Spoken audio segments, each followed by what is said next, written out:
Welcome to entertainment world channel. இன்றைக்கு நாங்கள் பார்க்க போகிறோம் கோட்டா பட ரிவ்யூ. இதை எழுதி இயக்குனது பி அமுதவாணன். இது ஒரு ஃபேமிலி ஆடியன்ஸ் படம். டியூரேஷன் 100 நிமிஷம். ரிலீஸ் ஆச்சு 20th நவம்பர் 2020. பட காஸ்டிங்கை பார்த்தோம்னா ஆதில் சடகுடுவாகவும், பவாஸ் பாரியாவும், செல்லா மாணிக்கமாகவும், நரேஷ்குமார் மோசஸாகவும், நிகரிகா அமுதாவாகவும், சஜி சுபர்ணா செல்வியாக நடிச்சிருக்காங்க. ஸோ இது ஒரு எமோஷனல் ஃபேமிலி ஆடியன்ஸ் ட்ராமா. அதில் இந்த படம் ஒரு 43 இன்டர்நேஷ்னல் அவார்ட்ஸ் வின் பண்ணியிருக்கு. இன்னும் கூட அவார்ட்ஸ் கூட வின் பண்ணலாம். அவ்வளோத்துக்கு வேர்த்தான ஸ்டோரி தான். உங்களுக்கு மூவி பார்க்க விளங்கும்.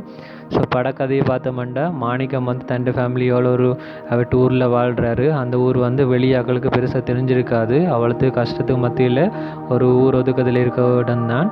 ஸோ அங்கே இருக்கிற ஆக்களுக்கு ஒரு மெயினான ஆசை, அங்கேருந்து தங்களோட சமூகத்துலேருந்து யாரோ ஒரு ஆள் பெரிய ஆளாகி அந்த சமூகத்துக்கு எடுத்துக்காட்ட வருவான் தான். ஸோ இதே நேரம் மாணிக்கம் தன் ஃபேமிலி லைஃப்பில் நிறைய கடன் பிரச்சனைகள், அப்படி காசு பிரச்சனை எல்லாம் அவருக்கு இருக்கும்.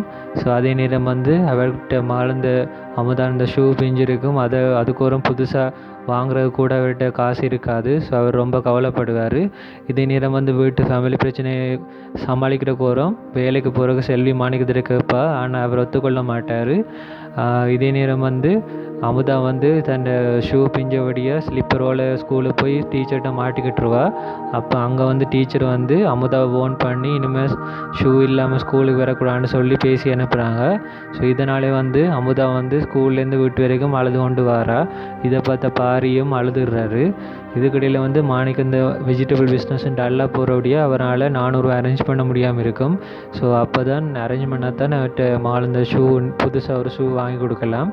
இதே நேரம் ஒரு லீவு நாள் பாரி அவரோட அப்பா மாணிக்கத்தோட பைசிக்கிளில் காய்கறி விற்கிறதுக்கு போகிறாரு. ஸோ போகிற இடத்துல அவங்களுக்கு பிஸ்னஸ் சரியாக போகாதபடியாக மாணிக்கம் தன் அக்கா வேலை செய்கிற இடத்துக்கு போய் காசு வாங்கிட்டு வருவார் ஷூ வாங்க. ஸோ அவங்க ஷூ வாங்க வந்திருக்கிற நேரம் எதிர்பாராத நடக்கிற ஆக்சிடெண்ட்டில் மாணிக்கம் ஸ்பாட்லேயே இறந்துருவார். இது ஃபேமிலிக்கு அதிர்ச்சியாகவும் இருக்கும். ரொம்ப கவலைப்பட்டு அழுது கொண்டிருப்பாங்க. ஸோ அவர்கிட்ட படத்துக்கு முன்னாலேயே எல்லோரும் அழுது கொண்டு தூங்கிடுவாங்க 3 பேரும். அதுதான் இன்டர்வல் பிளாக். யாருமே எதிர்பார்க்காத சீன். ஸோ அதுக்கு பிறகு ஃபேமிலி ஃபைனான்ஸ் இஷ்யூவை கவர் பண்ணுறதுக்கு வரவும், அதோட அந்த லோனையும் கொடுத்து முடிக்க வேண்டபடியாக செல்வி வேலைக்கு போக தொடங்குறா. இதே நேரம் அமுதாவோட ஷூவை ஸ்டிச் பண்ணி கொண்டு வரக்குறோம். பாரிக்கு போயிட்டு ஸ்டிச் பண்ணிட்டு வரைக்கு பஸ்ஸில் அமுதாவோட ஷூவை மிஸ் பண்ணிடுவார். அதனாடி தன் ஷூவை எக்ஸ்சேஞ்ச் பண்ணி அமுதாவை யூஸ் பண்ண கொடுப்பாரு. ஏனெண்டா அமுதாவுக்கு மார்னிங்கில் எக்ஸாம் இருக்கும், பாரிக்கு மத்தியானம் இருக்கும். அவங்க ஒரு அண்டர்ஸ்டாண்டிங்கில் மாறி யூஸ் பண்ணி எக்ஸாம் முடிஞ்சு அந்த டேர்மும் முடிஞ்சிடும். ஸோ அதுக்கப்புறம் செல்விக்கு சோகம் இல்லாமல் போகிறபடியாக பாரி செல்விக்கு வரும் வேலைக்கு அவங்களோட இடத்துக்கு போகிறாங்க. அங்கே தான் ஜிம்னாஸ்டிக் எல்லாம் நடக்குது. அதை பார்க்க ஆசை வருது.